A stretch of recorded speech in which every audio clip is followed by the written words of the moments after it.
ibyo wanyuzemwo ntabwo umubabaro wose kuri nyirawo ni umubabaro. Abantu benshi barahungabanye, uzabireba abantu bagiye kwiyarurira kuri bife nibwo uzamenya amateka bibitseho. Umuntu apakira ikirunga isosi kagenda imeneka ku nkweto, ukibaza nibwo bwa mbere abonye ibiryo. Ni wabarajya ahubwo afite ikirarane mu mutwe.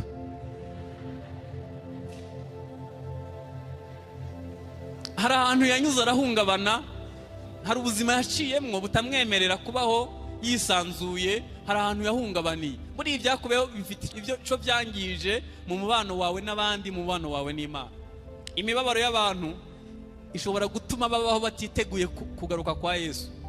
Umuntu utaragize urukundo rwa papa byamukomerera gusenga ngo data wa twese uri mu ijuru, ahita yumva Imana ari igikoko nkasa. Ntazi papa icyo bivuze, ntazi uburyohe bw'umubyeyi.